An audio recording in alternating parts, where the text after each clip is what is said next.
I'm gonna hit. All right, you guys. Hey, welcome to Radiance Shine from Within. I'm your host, Raylan Seendon. Hey, everybody. This is my gorgeous friend, my sister from another, from many others. I feel like maybe we could dive into that in the show too. Like there's a little bit, well, anyway. Okay, you guys will understand when we get to what the topic is, but this is Laura Mazzotta. She is the Akashic therapist in our midst. Welcome, my friend. Thank you. Thanks for having me. Yes, it's always a joy and a pleasure having you. We always have a good time. Half the time I think we're just recording our silliness and everybody gets to watch it. And somehow they learn things. Yeah, somehow something ends up coming to pass when we talk. Yeah, we're just throwing spaghetti noodles at the wall. Some of it sticks, right? Exactly. Did you ever do that when you were a kid? Oh, all the time. My mom and dad would be like, why is there spaghetti on the ceiling? Well, it would leave marks on the wall, so they'd get irritated with me. Oh, I know. My God, yeah. Well, because they said that's what you're supposed to do to know your noodles are done. Correct. Stop doing that. Oh my God. Yeah. No fun. They were no fun. No fun at all.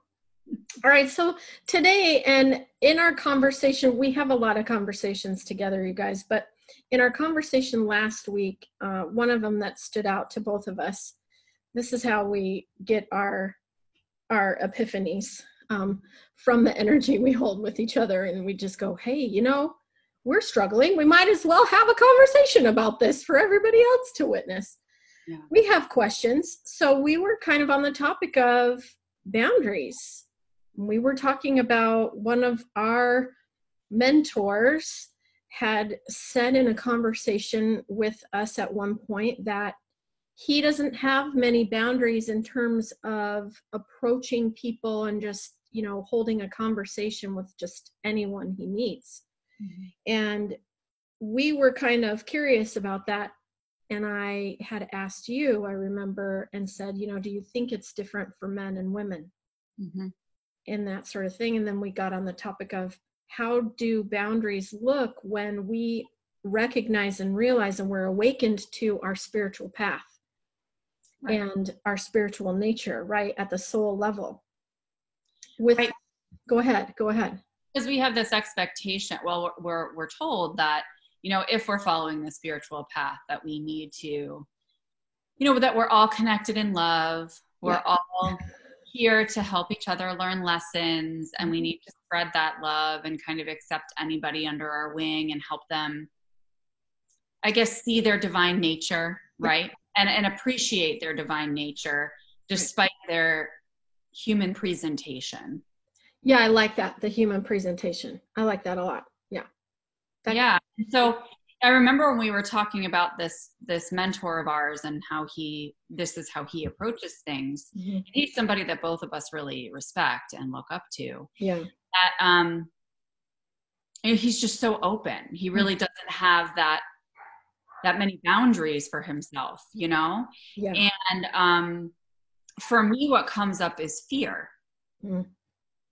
Because I think about that and I'm like, all right, well, and he literally, the example that he shared, I think, was, I'll be walking down the street and some drunk guy is going to come up to me and be like, hey man. And he's like, yeah, and he just embraces everyone who approaches him. Yeah. And how for me, I would probably be stepping back or shying away or feeling hesitant. Right.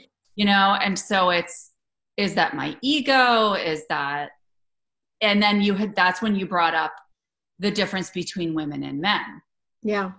Yeah, absolutely. And, in fact, I think a lot of that lives there, but I also know, we know him on a level that we also know that that's completely congruent to him and his personality. Yeah. Who he is, how he's presenting in his human form in this lifetime as well. And so there's lessons for us to learn there, certainly, right? Yeah, and you know what? Can I interrupt you? Yeah, Of course. Already, and it's only been 5 minutes. Okay. Is that he, don't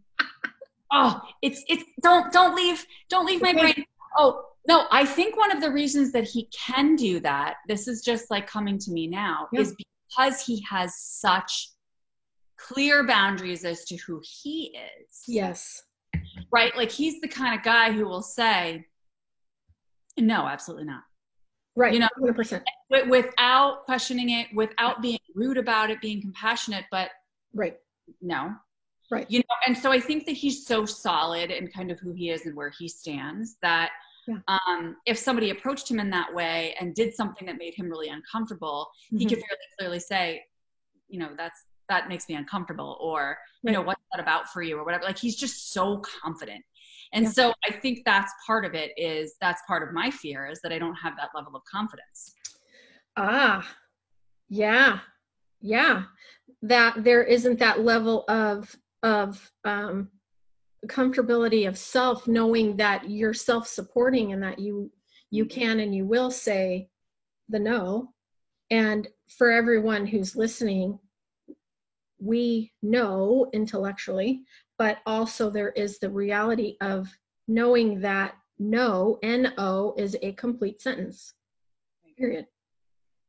And for a lot of us, we've grown up with the feeling that we have to justify, or we have to come up with an excuse or find another reason or whatever. And pretty soon we're talking ourselves into circles. And then for the astute people in our lives, who I was surrounded by a lot of them, would go, hey, wait a second, why are you doing X, Y, Z? Because you told me that you had this, you know, blah, blah, blah, blah, blah. So that's why you couldn't come to yada, yada, yada with me.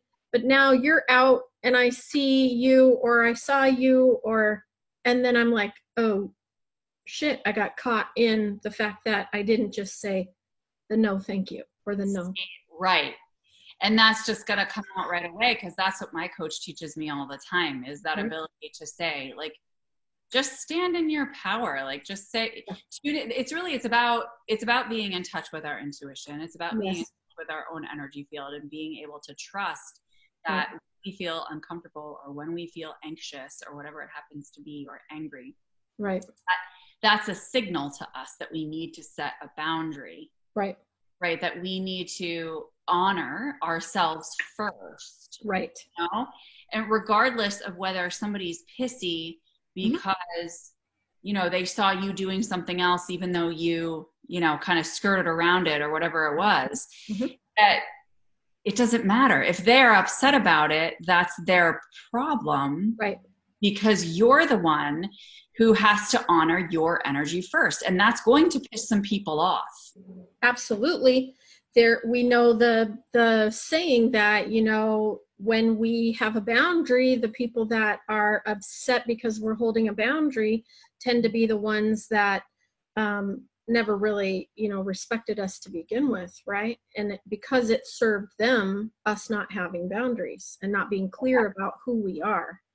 There is that dynamic of needing to know where I begin and where I end, and where the agency of another begins and ends, right? And so this is the duality, the dichotomy. That's a big word. I like to say big words. I'm a geek that way. I'll wear glasses. I actually need them. Okay, shut up. All right, so dichotomy is that line, that split, right? We have this on this side, we have this on this side, and the two are equally truthful, right? Of the nature of being interconnected at soul level. We are all one.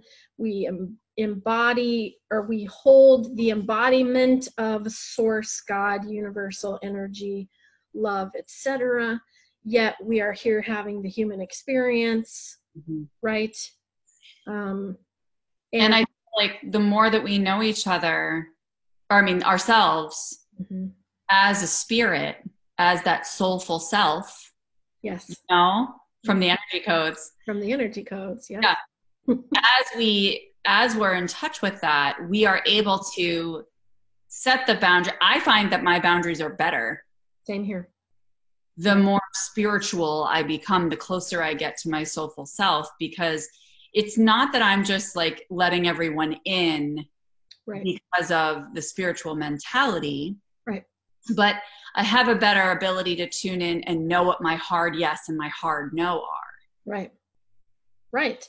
Because here's where that starts to enter the picture then for us in my philosophizing, is that not every experience, not every individual is meant for us. Yeah. Right? So we do need to lean into this, tune into what's going on in here.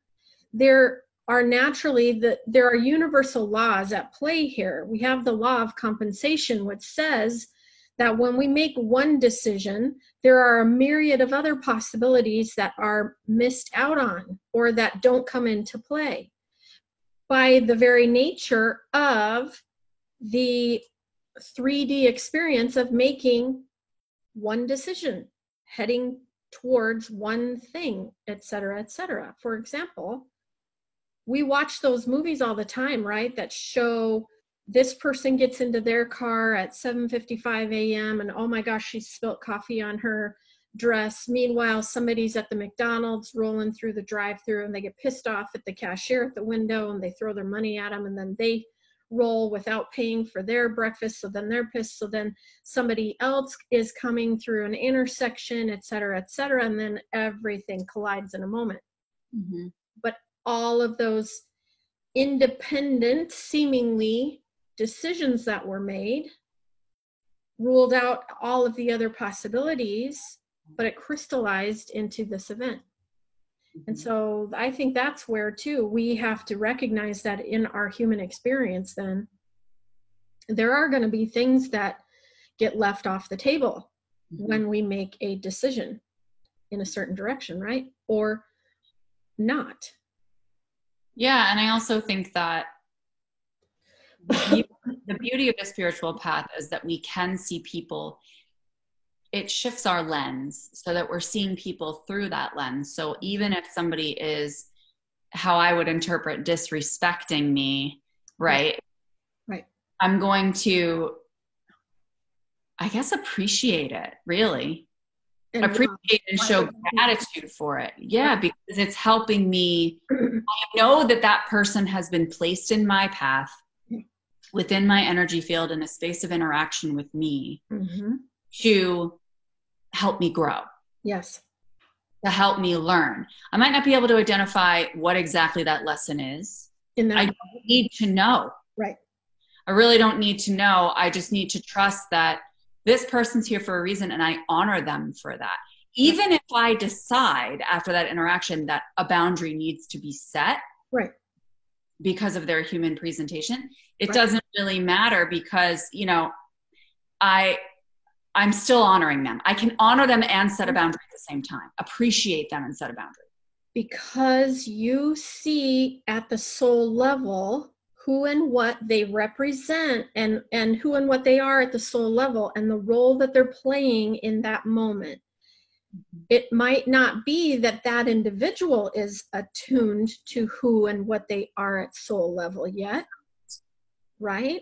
Right. That's where we get into the weeds sometimes, because we expect, we come to believe, we formulate thoughts in our mind, right? To think and have expectations of the spiritual path then is all bliss and kumbaya, and we've got the beads flowing, the Hare Krishna, you know, head shaving and all of this kind of crap, right? And we can check out of life and life just simply flows to us.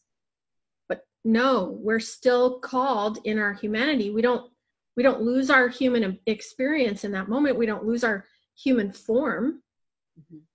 We're then at a higher level of responsibility, a higher level of energetic vibration, in order to see beyond the energy, beyond what's happening in the moment and what those surface events are, right? So like you said, you can see then that level of agreement that that soul in front of you has entered into with your soul in you, with who you are, and the dance that you're doing, and the symbiotic nature of that relationship. So then in that regard, the souls are coming together and interconnected, but it's the human grounded experiences that require that boundary or the separation of lived experiences, right? Yeah. And you know, the way that you were describing that too, it makes me think that it's like my boundaries, when I set them now, are firmer, but I have to set less of them. So I don't know if that makes sense. I think because I'm able to, I guess maybe set less of them in terms of how I used to set boundaries, which was to kind of protect myself emotionally. Right. It's no longer for that so much. Yes. Right? It's not to protect myself emotionally. Right. Because now, you know, it's like somebody comes along and brings me whatever issue that is presenting in between us. Right. And now I have, like you just said, you're at this higher vibration. I have a greater, not greater, I guess, a higher perspective. Yes. Yes. Of this dance you're talking about, right? This soul dance. So I have this higher perspective. So I am going to let certain things roll off and in a way be like, it's just not important. Like the intricacies of this interaction are just not important. They're just not significant in this realm of things. Right. Well, not only that, you touched on an important distinction for us too, because when you live in the moment of allowing and you recognize and realize that everything is happening for our highest and best at all times, regardless of how it's presenting, right? Whatever shape or form it comes in, whether it's a coworker in front of our faces, speaking niceties with one arm behind our back, you know, shoving that shiv in, right, and digging it in deep. There is beauty in that event there for us, not to us, but for us. And so when we release from the weight of the individual and we see the event in that light, then I think we can have that deeper awareness, that higher view then of these events. And yes, the boundaries are there, but like you said, we're not attaching so much weight to them because we're self-contained. We know that whatever situation comes our way, we have our own back. Right. And can I bring something up that's coming up right now? Oh God, yeah. So it's interesting because you were talking about that situation where like a coworker comes up and like kind of sticks it to you. Yeah. Okay. So in a situation like that, are you thinking of what I think you're thinking of? I don't know. The old me would have not only seen this from a higher perspective, but felt a responsibility to save that person. Oh, yeah. From their, I guess you could say like spiritual blindness or whatever, I don't know, like their inability to see. Right. And not that it would be my job to teach them that, but that I would want to kind of take them under my wing and hold space for them because I know that ultimately the reason that they're acting that way is because they're hurting. Right. Is because they're suffering. Right. And so I have that higher perspective and I'm able to see that. And so in the past, I would have been like, oh my gosh, I need to help you. You know, I need to save you. And that's an important piece for me with boundaries is, you know, it's interesting because I can't remember what book it is that we read that was talking about, you know, saving people. It was talking about saving people, and it was talking about like not that when somebody comes into our energy field, we need to understand that they're there, and because they're there, you have some level of, I guess not responsibility, but the ability to respond. I think it was radical forgiveness. Yeah, I think you're talking about that too. Forgiveness with Colin Tipping, because he was talking about you know, if something's happening like abuse or war or Yes. something like that has not come into our, experience, Right. we do not have a responsibility for it. Right.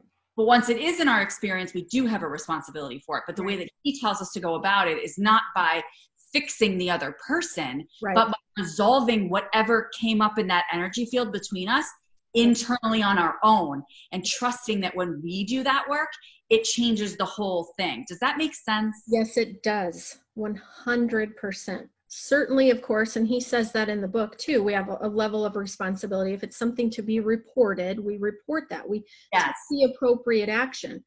But yes, that piece of taking the appropriate action is not always tied to having to reveal anything to that individual, or like you said, run in, rescue, help, etc., control them, manipulate the situation, whatever, to that degree.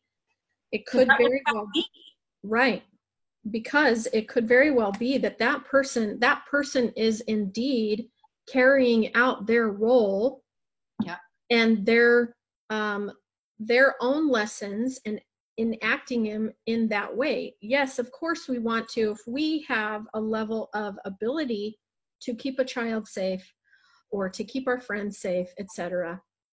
Yes, by all means. But to try to interfere in the process, like you said, like scooping up like as though they're a wounded bird and nursing it, and so I was in an abusive relationship with a guy 3-4 years off and on. And I always felt like it was my role to, number one, prove my worthiness and my love of him to him so that he would love me back. But also I could see the potential in him. I fell in love with his potential rather than who and what he was. Maya Angelou says, when people tell you who they are, believe them. Yeah. And absolutely believe them. But I was looking to him at his soul level. But it was not my role or my place necessarily to reveal that to him in that way. Unless they ask, right? Unless they ask for our assistance, because otherwise it could even be interpreted as condescending. 100%. Because I'm being condescending to that person because you, like the way you just described it, like picking up this person as a wounded bird. They might be like, screw you, I'm not a wounded bird. Like, I don't feel that way, and how dare you disempower me to say that they're not doing it right if they're not in a space to receive that. Right. I think of Byron Katie when she was talking about, she had met a gentleman came to her. She was walking at night. She was taking a walk, and a gentleman came to her and asked for her money. She didn't have any money on her, and he presented a weapon. He held a gun at her and threatened her life and said, if you don't give it to me, I'm going to kill you. Well, in that moment, she didn't sit there and wax eloquent to, try to talk him in or out of anything, or reveal to him, or say, oh my God, what's that? What happened to you? Or whatever, or anything like that. She didn't even really beg for her life. What she did was simply allow the events to unfold. And she got curious, and she said, well, okay, so if this is the way that I'm leaving this earth, I want to leave this earth bathed in love, the love that I am within me. And so she just told him, she just said, okay, well, if you're going to take me out, we're going to go in love together. And he was like, what? I love that story. I do too, right? Yeah. That's that level of knowing. She knew where she began and ended. See, yeah, that's the mentor that we were talking about earlier, that it's like, well, if this is supposed to unfold this way for me, then I surrender to that. I mean, that is the ultimate level of surrender. I know I'm not there yet. No. That takes a ridiculous level of trust in the universe and in source. And I honor that so much. And I love that you brought trust up, because it has to be foundational here. It is foundational. So I love books. One of my favorite books, and shoot, I left it out. I didn't bring it in because it's not necessarily, it is about boundaries, really, honestly, but it's Trust by Ilanya Van Zandt. And it talks about the 4 core areas of trust of self, trust of God, source energy, trust of others, and trust of life. Mm-hmm. That life is working for your highest good, for your ultimate benefit, providing these lessons that you need, et cetera, that you came here to learn. And boundaries are foundational to that, but trust is foundational to boundaries. Like you were saying, there has to be that level of trust in yourself. That's where we get that confidence of knowing that if I have somebody upset with me in front of me when I've said my no, I'm not going to fall apart, cave in, or anything. I'm just going to witness them being upset and say, okay, so you're upset that, you know, I'm sorry that you're upset. Yeah. And this is what I tell my clients all the time, is that, so when you're going to set a boundary, especially with someone close to you, but in any situation, if you're going to set a boundary, make sure that first you have a couple of things in place, in my opinion. Mm-hmm. One is a support person, at least, or a support system, because it can feel you can feel very exposed. Yeah.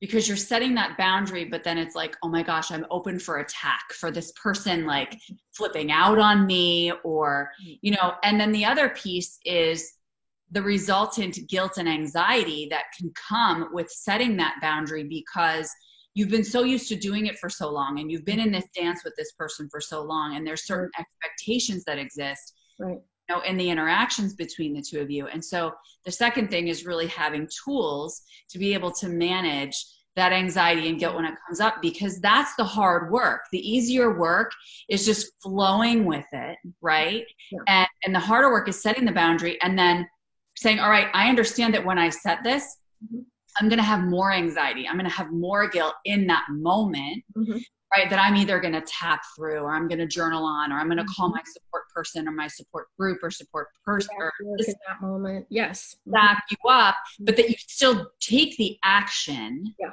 And then understanding and trusting that the more that you do this and the more consistent you are with it, that guilt/anxiety is going to gradually fade, because you're going to gain greater confidence, because that action is a commitment to yourself. Yes. Yeah. Yeah. And it's appropriate for the moment, and it's appropriate for you in developing your self-concept, your self-confidence, your self-acceptance, right? And your trust in yourself. Yes. And your self-support. It's those steps that are needed to take in order for us to become self-contained, self-realized. Yeah, 100%. A great book that you and I both really enjoy is Where to Draw the Line. Yeah.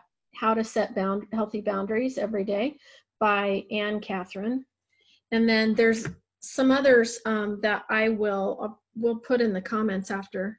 One is Boundaries, When to Say Yes, How to Say No to Take Control of Your Life. And then another book by this same author called Boundaries, Where You End and I Begin, How to Recognize and Set Healthy Boundaries. So it's all needed. What do you think out of those books? Do you know which one would be the best one to start with for people? This one. Yeah, I would agree. Yeah, Where to Draw the Line. I poured through this book like so many times and underlined, stuff, and I would read it and then I had to put it away and digest, right? And it enabled me, it held up a mirror for me, and it enabled me to see those areas where I was leaking out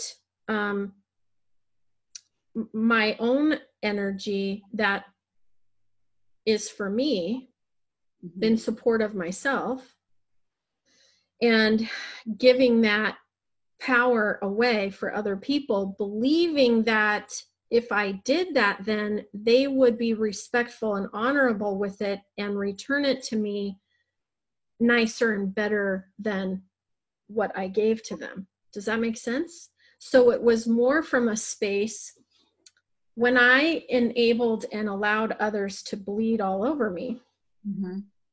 For me, my motivation was to gain acceptance from them, Yes. gain Yeah. likability from them, Mhm. right? Be the people pleaser. Oh, if I just make them happy, they'll understand and know that I'm an agreeable, I'm a get along, I'm a lover, I'm a this, I'm a that. Yeah, but then you're proving yourself. That's that dynamic, right? Is that you're in a position of proving yourself to someone else, which means you're not sitting in, which means you're trying to prove yourself to yourself. Yes. Yeah, and I believed that they would then take that energy that I had gifted to them in the shambles that it was, really, because that's what it is, fractured energy, that they would tuck it in nice and neatly, create this, beautiful picture, wrap it up with a pretty bow and give it back to me all nice and neat. So I was looking to them to fix me, what was going on inside of me. And the fact that I couldn't say no, or believed that if I did, others wouldn't like me, or I would be rejected, abandoned, not found worthy. So, right, I think that's an important piece with the boundaries, because we are here on this earth to be interdependent, interconnected. Yes. And what I always tell my clients is that the healthiest level of independence requires a healthy level of dependence, right, on other people. We are not here to isolate, right, pull back. And a lot of times we do that because we're afraid to set the boundary. So we just shy away. right. Right. So we kind of shrink back. Go ahead. But then when we believe ourselves to have the ability to be liked by everyone, appreciated and valued and seen by everyone, we are unworthy to no one. Yeah. Not even ourselves. So then we go, oh, hold on, this isn't working. So why? Yeah, it's interesting because it's like, you don't want to rely on other people necessarily for your own worth and unconditional love, because well, and in fact, we can't, right? We can't. Humans are unreliable creatures. Right. We're unreliable creatures. Right. Because whether we admit it or not, there's always some level of expectation there, yes. Right? We were just reading about this in the energy codes, the attachment versus detachment. Right. You're not attached to the outcome of this interaction you're having with someone necessarily, but detachment is this avoidance, it's this aloofness, it's this distance, right? 100% that gets you nowhere either, right? Yeah, but so you want to become unattached, not detached. Yes. Where you say, like, okay, I'm sharing energy with you, but I'm not committed to the outcome. So when I was way early on as a therapist, like when I was an intern, and I was still learning. So I was still in like academic mode. I had to do well. I had to achieve. I had to get a certain grade, whatever. Yeah. So very focused on the outcome of these interactions that I would have with my clients. Yes. Right. And if they didn't do it well, then somehow I had failed. You sucked. I sucked. Right. I was never going to be good at this, right?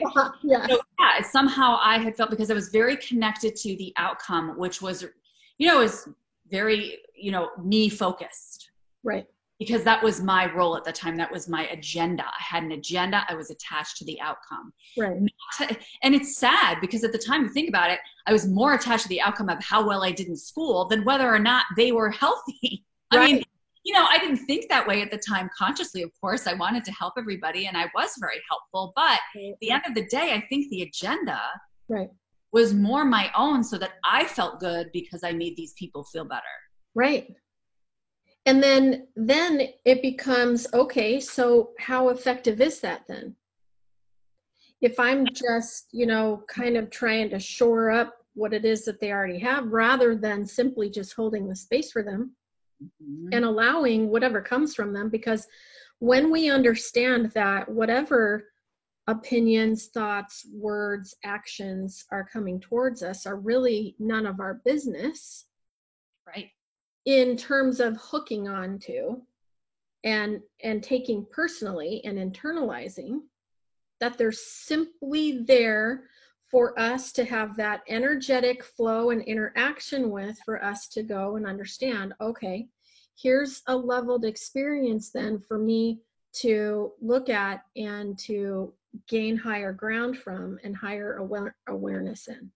I love that. I love that holding space that you mentioned, because I think that's such a perfect way for people who are watching today to be able to say, yeah, you know, in the context of boundaries, instead, I'm responsible for my own energy field, and I'm going to maintain that. Right.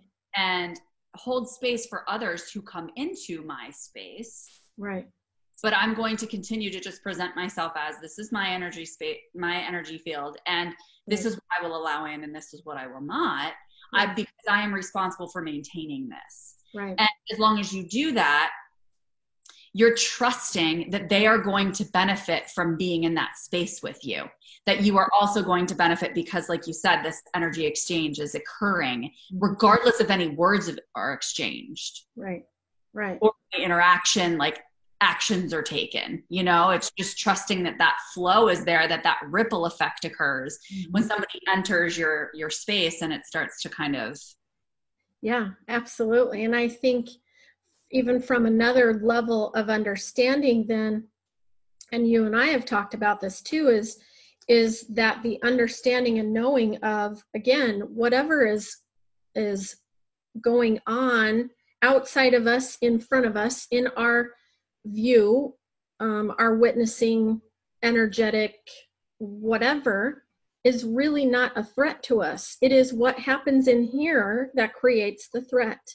Yes. So I have family members that are close to me that can go off like corked like that for no reason. And you're standing there going, what the hell just happened? Right. And it scares the crap out of everyone around. Yeah. She sets off a bomb, blows, it's Hiroshima, like napalm everywhere spraying. And then it's the aftermath, and we're standing in the gas mask going, why, what the hell is going on? What's happening? What just happened? Why? Well, so having gone through these things, you know, where to draw the line, reading Trust, anything by Brené Brown. Yep. People. Radical Forgiveness, the energy codes, all of this stuff. And I went through therapy as well. And having my space held for me, knowing that, and having my therapist really hold that space from a standpoint of, okay, where's the threat in any of this? Mm-hmm. And knowing and understanding that she, you know, has these moments of real big upset and huge crap. And my birthday, I turned 50 this year, and it became a big thing, a big conversation with her. And she tried to draw me into all of this upset and all of this upheaval and chaos. And I just listened to her talk, and I listened as an observer. I watched and saw and heard the energy underneath, not the words, the event, the surface stuff that was happening. So I didn't get drawn into it. And so I was up here watching. I was fully in my body, but my mind, I wasn't engaging here, right, creating stories around it. That's what I was going to say. Exactly. You're creating stories based on your previous stories. Right. And so then I had the space then to ask her questions and get curious. And then she was like, well, she was thrown off because I wasn't responding the way that I usually responded or reacted, right? Rather. And pretty soon she found herself simply having a conversation with me about what it was that she wanted to do for my birthday, and what, you know, my mother wanted to do for my birthday, and the two of them wanted to do something for my birthday, and they were just standing there wanting to do something for my birthday. And there wasn't this big, huge thing that she had believed and tried to get me wrapped up in about the drama of all of it. Right. So totally just kept poking the balloon, you know, dot by dot with that little pin. Mm-hmm.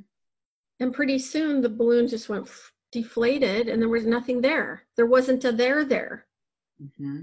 Because the there that was there was all in her mind. Because she worked herself up into a tiz. And she was throwing her stuff. She was trying to throw her bombs on the phone, let me tell you. And I just watched and I listened, and I literally could feel myself holding space for her from love. Mm-hmm. Like you would a toddler watching it throw a fit on the floor, making sure that there's nothing around that it's going to injure itself on. But let's just simply allow these emotions to roll because we know they're going to end. Yes. And then at the end, I could say, okay, so now where's the upset? Where's the upset in any of this? See, that's such a beautiful example because it indicates your confidence, like that has grown, and your trust in that energetic exchange. Mm-hmm. I could feel the anxiety rising. Yes. And so I did, you know, the techniques that we've talked about. I breathed, I calmed myself down. I think I was even doing some tapping on my wrists, you know, and stuff. And then pretty soon I didn't have to do that. It was just, I just reminded myself there's no threat here. We're just having a conversation. Yeah, because what you're doing is you're kind of like parenting yourself in that moment. Yes. You're reparenting. Yeah. Right? Yeah. You're parenting yourself in that moment. And, you know, the anxiety rising up is also an automatic learned response. It is. That's a story. It's an emotional story, but it's based on how you're interpreting what's going on. And so you're able to recognize that, you know, if I'm feeling anxiety because I'm triggered by something, then I'm assessing it. I'm putting some kind of assessment on it in some way. Yep. That anxiety is learned. Yep. 100%. Which is great, because anything that we learn, we can unlearn. Amen. Absolutely. Absolutely. And for me, you know, when we were younger, it was always my role.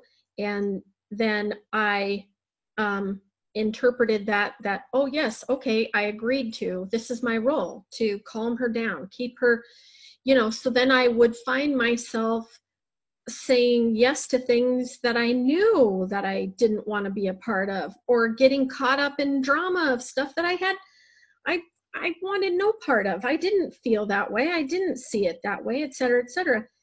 And there's no use in trying to explain those things to somebody when they get in that. Right. So simply just allowing them, witnessing them, watching it, asking a question, or just simply letting them rant and not absorbing it and taking the emotions of it on. Well, that's the other piece I was going to say. Yeah. It's not just that your confidence is improved, but that your ability to really view it as their experience and not bleeding onto you, like you were talking about earlier. Yes, it's their experience. I love that, because that then defines where they begin and where I end. Yes. Well, you're allowing them to own it. Yeah. Don't take that away from them, because if you take that away from them, not only do you disempower them, but you're removing the possibility for them to take responsibility and have their own change. 100%. Yeah, my aunt, I talked with her earlier this week, or earlier last week, and she was speaking about a situation with a cousin of mine, and I kept saying to her, I said, and she understands spirituality and loves that, and she was genuinely asking to receive that, and I said, you're robbing her of the experiences she's come in this lifetime and in this form to go through and learn from. And every time you and uncle intercept that for her, it shuts it down, and she's not learning what she needs to learn. And not only that, it builds resentment with the rest of your family. Quit taking her lessons and absorbing it and owning the responsibility of it and trying to, you know, like I said, receive her lesson and make it better and then give it back to her so it's more palatable. She needs to eat that shit sandwich every time. Yes, you are 100% right. And the reason that we have trouble with that, and I think this comes into play a lot when you're a parent, is that it's hard for us to see that discomfort. Yeah. Right. So it's hard for us to see them struggling. Yeah. It's hard for us to see somebody eat a shit sandwich because you're like, oh God, I could have saved you from that. Yes. You know what I mean? Yes. But that's not your role. No, it's not. And in fact, in all honesty, I would challenge that. And I think you would agree that oftentimes, if not every time, that is the loving thing to do. Oh, it is the loving thing to do. Yeah. I mean, I see that with my kids all the time. It's like, I understand, here's some tools, here's some things you can use. I'll hold space for you and all of that, but this is part of this phase of life or what have you. And honestly, I love your shit sandwich. If you eat the shit sandwich, then you actually move through it quicker. You do. You move through it a lot quicker. Yeah, because you get, some of it gets stuck in your teeth. I knew you were going to say that. Oh. And you're having to go like this, and then it just reminds you because a little bit of it drops down in your mouth and you're like, oh. Okay, you're going too far with this shit sandwich. Yeah, but sometimes we got to paint that picture, right? I think that's like exactly what it's like to set boundaries and to be on the spiritual path is that you've got to eat that, able to see the change, because we spend so much of our lives avoiding the shit sandwich. Yes. Avoiding the discomfort because we don't want to be uncomfortable. And I see this a lot too in, people pacifying their children or other people, just other people in general, like pacifying because we're just being like, okay, well, you're anxious. Okay, well, I don't want you to feel anxious. So let me do this for you or that for you so that you feel comfortable. But it's encouraging the cycle. It is, and it does, and it takes ownership of things that are not yours to take. You have no business of. Yeah. There are so much of those things in our life that we have no business of. Last night I was at a Halloween party, and one of my friends, she's a sister of my girlfriend, and I'm friends with her too, and part of her costume, she was a gypsy. So she brought tarot cards.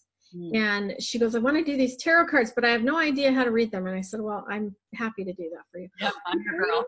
Yeah. So I did. So, oh boy. So we did a 4-card spread. We flipped over the 4 of Cups, right side, in her aspect of the past. Then beneath that, in her aspect of what's going on right now, is the Chariot flipped upside down. Then she had the Empress flipped upside down in her action to take. And then in her future, she had the Fool. And so she was like, what does this mean? So we went through everything. And basically it was just a big shit sandwich of, you need to take care of yourself.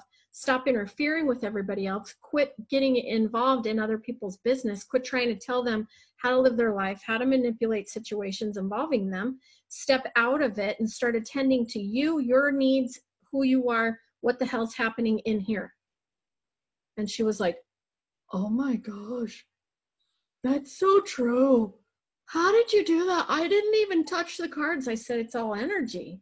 Yeah. So this wasn't my energy, your intention. You said, hey, can you pull cards for me? Okay. You gave the universe permission.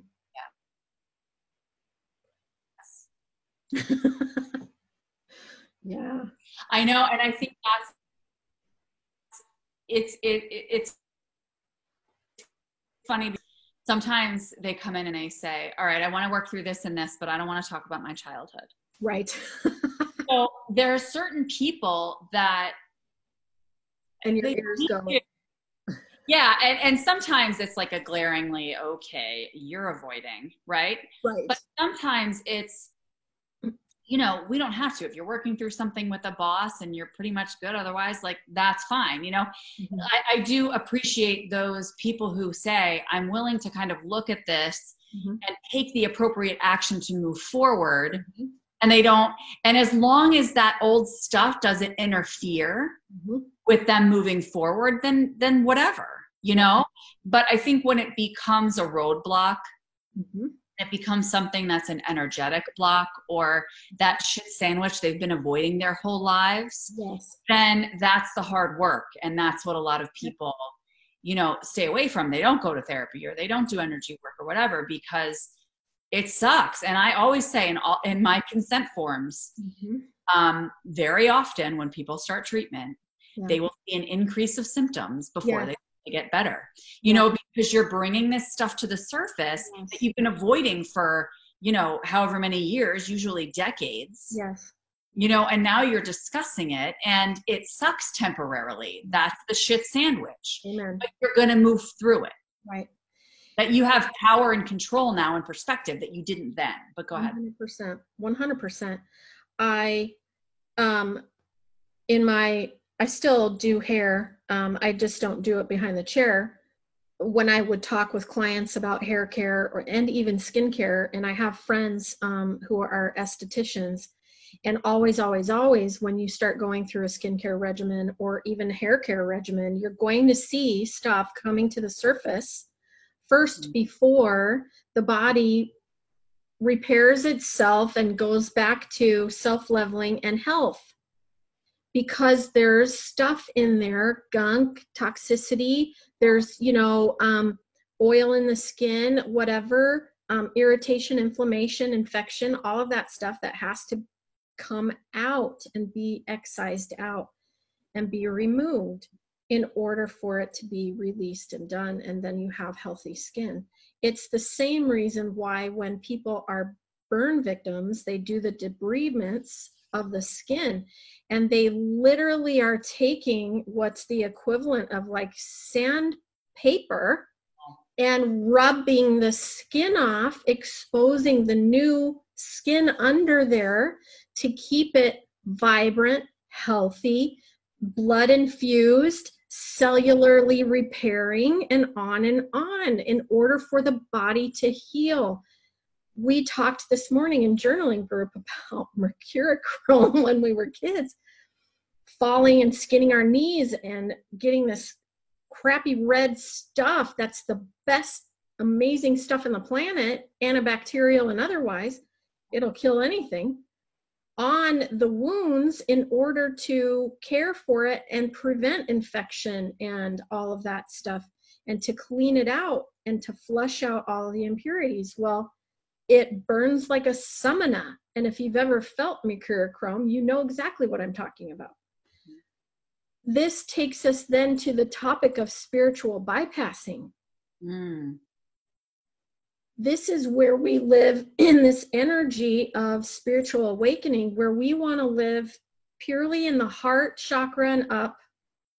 We want to deny our human existence, right, from the root chakra, the sacral and solar plexus, and we want to disconnect from all of that.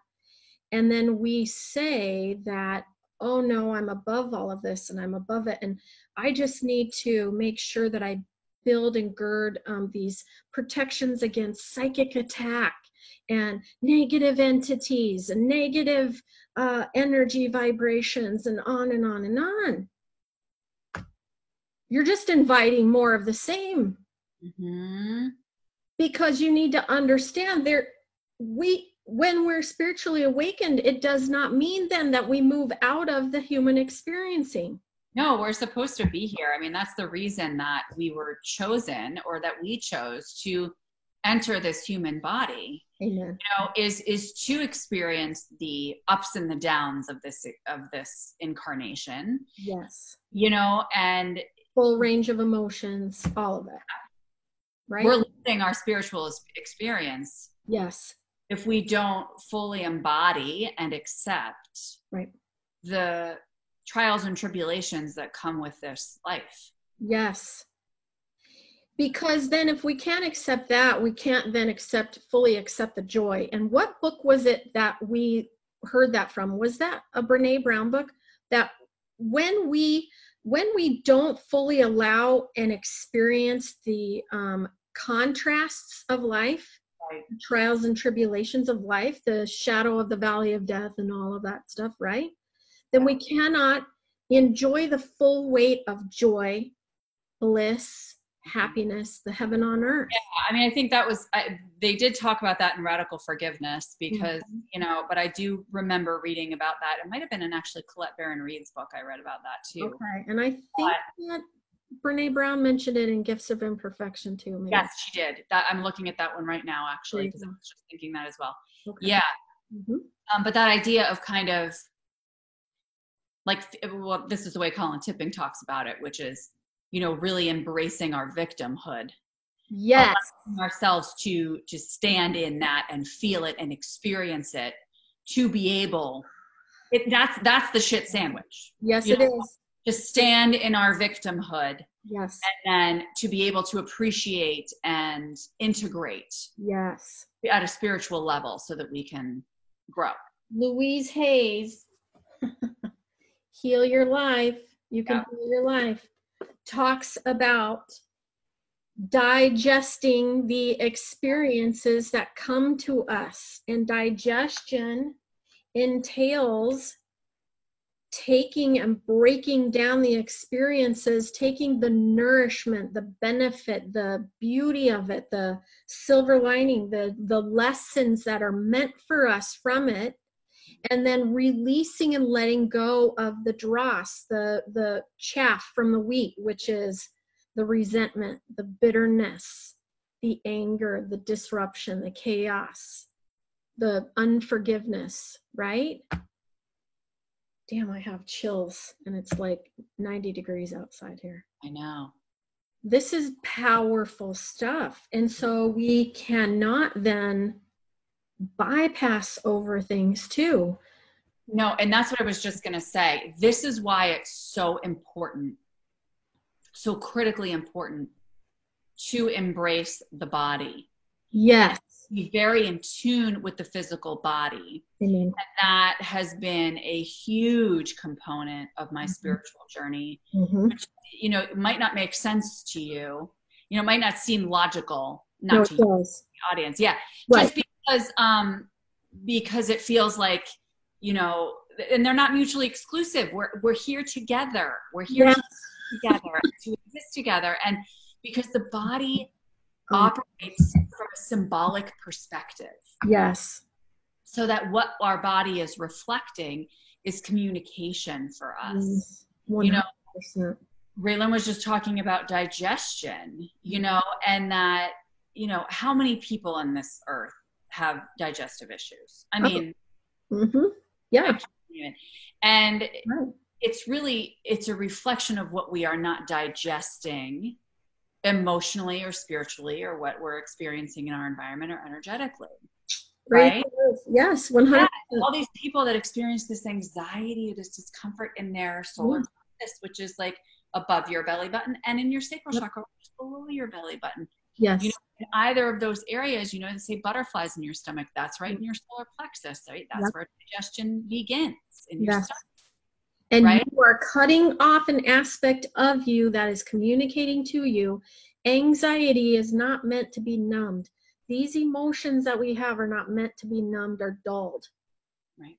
Pain in the body is communication, pure and simple. If we did not have pain, if I smashed my finger with a rock and I didn't have pain, there would be a permanent injury to the body that, I mean, I would be a crash test dummy at that point. I mean, I could smash into anything. And there's people who walk around and they literally have those issues with nerve endings not firing the way that they should. And that's not okay. It's not beneficial to their body because it impacts everything else in the system. It's not normal. It's not natural. It's not our reaction. And when you have a situation like that, where you bang your finger or you burn your finger or something, you feel that pain. What does that pain call you to do? It calls you to set a new boundary. Amen. Because what you're saying is, I'm not going to do that again. Right. That's an area that I don't want to enter because that created pain. Right. You know what I'm saying? Yes. And we're informed then in our world that though we are spiritual beings, there is the reality of the human experience. And there are certain things in our human experience that we cannot do in terms of, I can't just walk in front of a car and expect it to drive right through me. Right. I have a human form. It will smash me, run over me, injure me, or kill me. Right. There's a boundary. There's learning it real quick. Yeah, that's exactly what our physical bodies do for us. I mean, among other things, but it gives us a symbolic representation of where you end and I begin. 100%. 100%. 100%. So what I want to, before we jump off, I want to give you guys just a space that Raylyn holds and that I hold on Facebook. They're both free groups, because I think that one of my missions is to help people assert themselves and advocate for themselves through identifying and becoming clear about who is this soulful self, and gaining strength in that by asserting themselves, advocating for themselves, setting boundaries. And you need to do that, I think, while someone else is holding space for you, or while you're in a community where you can process that. So mine's called Room for Healing, and it's a free Facebook group, but it's just a space where you can take these tough steps and not feel like you're doing it alone. Yeah. And Raylyn's is called Connected Empowerment, right? Did I say that? Okay. Yeah. Yeah, absolutely. And what we both offer is, in the meantime, until you are at that place where you are fully feeling empowered, we offer the space for you to learn and grow and try these out and ask questions and interact and, become more awakened to these truths. 100%. We're not ascended masters either. None of us are. Right. That's why it's called a spiritual practice. Yeah. But it is a space and an environment in both groups. And we have members that are in both groups. Yeah. It's mutual spaces that are created in order to, for you to feel fully supported, heard, seen, and witnessed, and to add those layers of your healing journey, which is what we're all called to experience, really. And remember, in a space that is, everybody's kind of on that path. Yes. They're looking to learn, to share, to level themselves up on a spiritual level.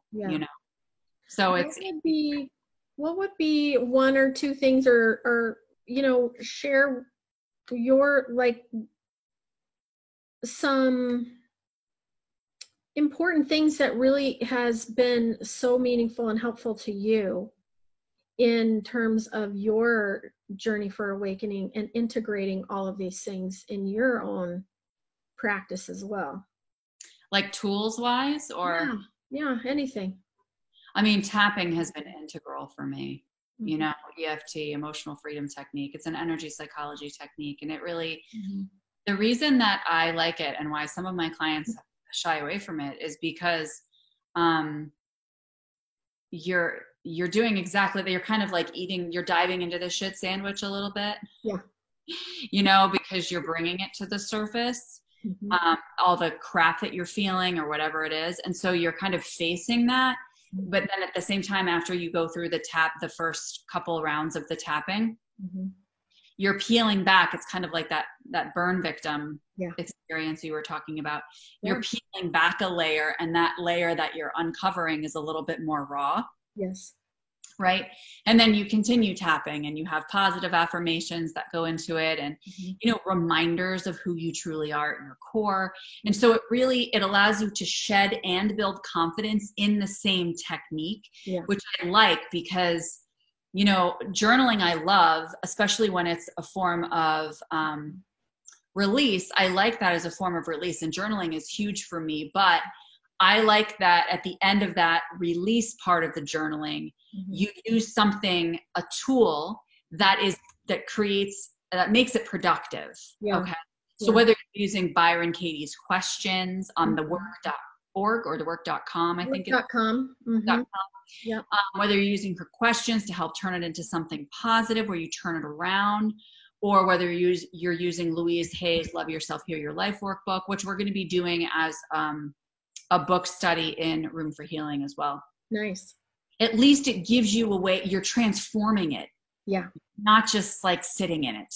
Yes. So Yeah. that's been a big one for me. And meditation has also been a really big one for me because it's been the practice of sitting still. I was always that person that said, meditation's not for me and I can't do it and I'm not good at it. Right. But it's because I needed it so badly, you know? Yeah. And until we're doing a meditation challenge in Room for Healing starting on November 4th. Where there's gonna be prizes and stuff.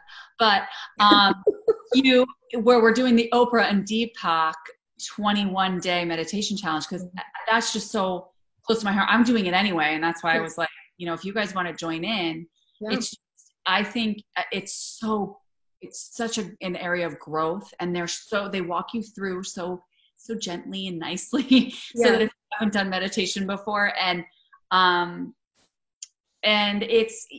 we're doing it together as a community. We feel supported. And if we say, oh my God, I can't focus, I can't do this, how do you guys do this? We can talk about it.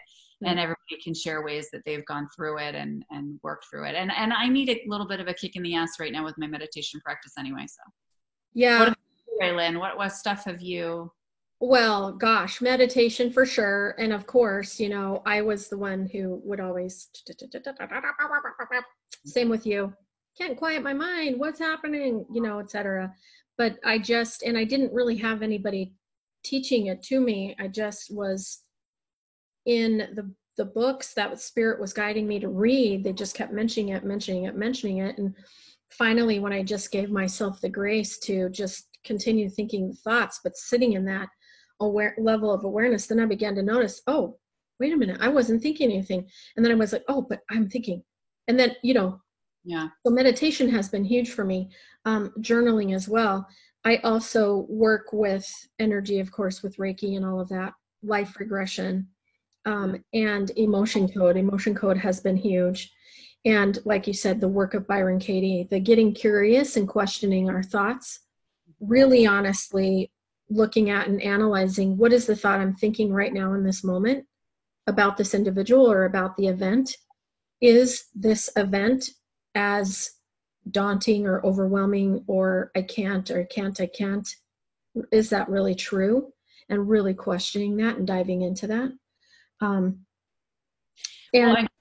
books that you mentioned too have been pivotal for me. Go ahead.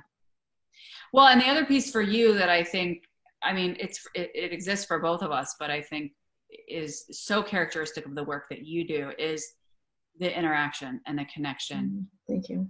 I really, there's so much energy exchange that exists, not only in your journaling group, but just in the work that you do, that exchange that occurs is so powerful. And I think that's been one of the really healing things for both of us on this journey, is to share in, I'll do Akashic Records readings with you, and you'll do your emotion code and your practices with me. Yeah. And, just how much we expand. Yes. And grow in that space. And that's how us doing shows together developed, because when you and I are together, oh my gosh, it's on fire. Really is. And it's being able to find those connections. And it's one of the reasons why we created these groups, is because it offers you the opportunity in a smaller pool of people to find those people that you might be going through similar things, or you might be at a similar part in your journey, because that level of connection really helps us. Again, we're here for interdependence. It helps us grow. Yes.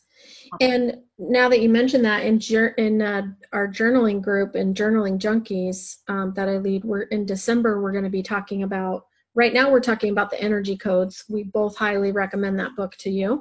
Gosh, it's pretty amazing. But the next one that we're going to be discussing is Byron Katie's I Need You to Love Me. Is that true? And then Carolyn Mays, which I'm dying for. Carolyn Mays, Why People Don't Heal and How They Can. Yes. is the book for I'm January. excited about this lineup. It's fabulous. Super excited. Yeah, and we're going to be doing Love Yourself, Heal Your Life in Room for Healing, which is really a way of creating shifting your beliefs. It's taking your old beliefs and transforming them into ones that you choose. Yeah. Where you want to go. Yeah. And I do some demos in the Room for Healing too of certain tools that we can use. But if you really want to get in deep with them, I also have a group called Evolve. That's only twice a month. It's $30 a month. It's not a big investment. It's the cheapest way, really, for you to get these tools at an in-depth level without having to book individual sessions. Because I do EFT individual sessions, the tapping, and I do Akashic Record sessions. But we go on Akashic Records journeys. We go on we do tapping, we do meditations and sound healing and things like that. And then you can have the recording so you can do these things yourself. And that's the key. When you're setting boundaries, like we were saying earlier, that you get a nice little suitcase packed with tools for yourself. Yes. You can access so that when you set these boundaries, you not only have this environment you can be in that's safe and, open, but that you know how to move through it. You have ways to move through it so that you don't shy away from setting the boundaries that take care of you. 100%. And that's the level of support that we both give, because it's not about building that dependency for dependency's sake, right? Because it's not either of us or anybody else that heals any of us. Right. We do that. That's the inner work, right? With our soulful self, spirit, co-creating that. But it's simply maintaining that space and giving tools of empowerment. Yeah. So that you guys can do that yourselves at home. Another thing I love, which you mentioned journaling. I love automatic writing, and I take people through that process all the time, and it's huge. It's transformative. You'll get messages every single time. Every single time. Existed. Yeah. Every single time. Yep. In fact, I think we're going to be doing a challenge. Didn't we discuss that? I'm going to be doing that challenge in December. Yeah, we talked about you doing like a writing challenge and connected empowerment. Yeah. Yeah. I think that's what we're going to be doing. So we're still kind of hammering out the details. Like I said, our groups, intermingle because we intermingle, because our collective energy and all of that. So, but thank you so much, friend. This is huge. And you know what? I know this is powerful for people. Yeah. And we understand that for some of you, a lot of what we've shared today and talked about is new information. We also understand for some of you, it may be information that really confronts you and challenges your beliefs, challenges where you are. And we get that. And we're here to say we love you anyway, regardless. We honor you at whatever place you are on this journey. And even if your place on this journey is, hell no, I'm not doing that. Right. I still honor you because we've both been there. Yeah. So many times. I know. 100%. Thank you, my friend. I love you so much. Love you too. Thank you. Thank you everybody for joining us too. Yeah. Thank you guys. Thank you. Bye-bye. Bye.